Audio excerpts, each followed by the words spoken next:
Howdy y'all, Rooster here, and before I get into telling you about phase 3 of the War Machine project, I just want to bring you up to speed. I made a few changes in the plan. I had originally planned on putting the axles from the parts truck, the transfer case and the transmission, as well as the engine into my 1996 Chevy Tahoe, but with the deadline encroaching in real fast, and me needing to have this thing ready to go by the time I go back to work, I just don't think it's going to happen.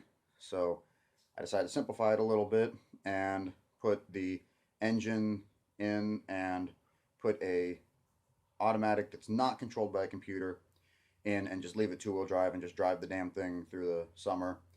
And then when I'm off next winter, try and complete the rest of the project then. But yeah, so I'm sorry for anybody who was watching hoping to see a badass 4x4 at the end of this project, but you're going to have to wait for like another year or so, and then it should happen, because it's going to take a lot of work to pull out that front end and completely revamp the steering and a lot of other stuff that I'm sure I haven't even thought of yet. But yeah, so anyways, here is phase 3 of the War Machine project, and thanks for watching.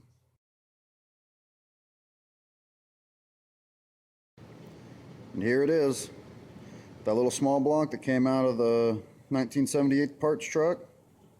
I just could not stand that corporate blue anymore. Had to get rid of it. So figured the War Machine's green, why not paint this motor green? Threw a nice set of valve covers on it that I had sitting in my personal collection, and got the adapter plate on there. I'm going to get myself a 650 or a 750 CFM Holley, throw on there. I don't know what brand y'all prefer, but I've never had luck with anything except for Holleys, so that's the brand I run. But yeah, anyways, as you can probably tell, I got a few more things to put on it, like the water pump's missing. Got to get myself a distributor. Got a couple sets of headers. I'm going to see if any of them will possibly fit this application. And got to get myself some spark plugs and oil filter and just all kinds of stuff like that. But yeah, anyways, hopefully next time you see it, it'll be sitting in the engine bay. Alrighty. See you next time.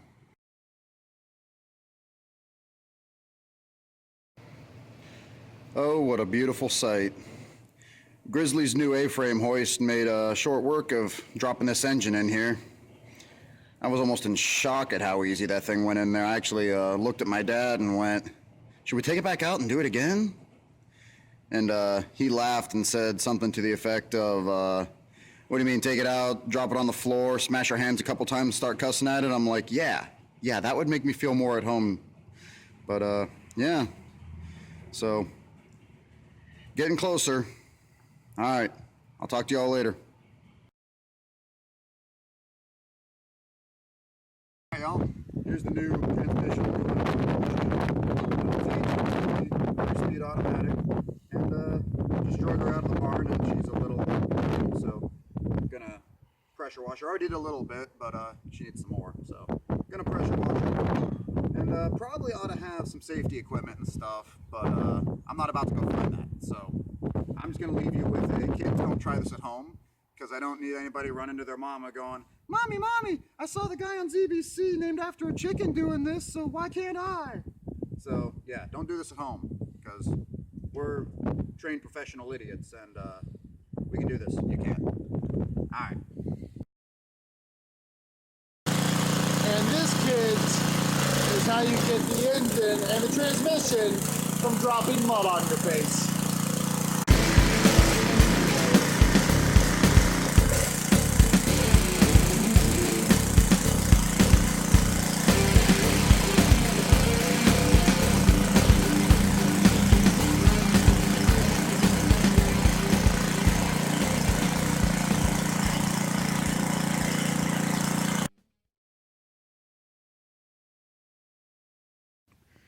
And the new transmission is in.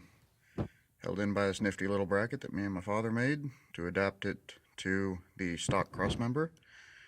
And yeah, that's the old stock linkage. I don't know if I'll be using that. If I even can use that, I'll figure something out. Alright, y'all have a good one.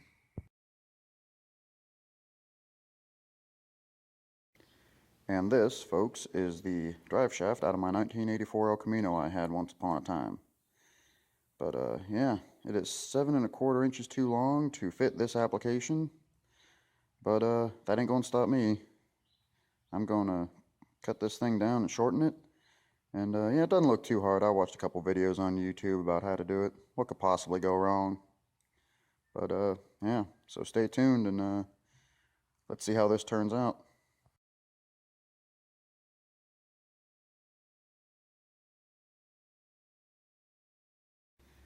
And this is what the engine looks like now. Got the carburetor on there. As you might be able to tell, that dual feed inlet I got on there is not going to work, simply because I'm going to need this heater hose, and there is not even enough room to fit my finger in there. Let alone, pay no mind to that. But yeah, not even enough room to get my finger in there, let alone a hose. So I'm going to have to come up with a different dual feed for this carburetor. Also, I have two different sizes of hoses. The radiator on the Tahoe is just a little bit smaller hose than the engine out of the 1978 parts truck. So I have a solution. I'm going to cut that in the middle there and stitch them together with this thing that just fell off the front of the truck. See, going to take and weld right there in the center. Got a piece of jack handle and a piece of tubing there, and the big part fits into the big hose. The little part fits in the little hose. And if I weld that well enough to where it's watertight, we ain't gonna have no problems. It's gonna fit together perfectly. So yeah, like I said before, what could possibly go wrong? But yeah, so a lot is going on right now, so stay tuned.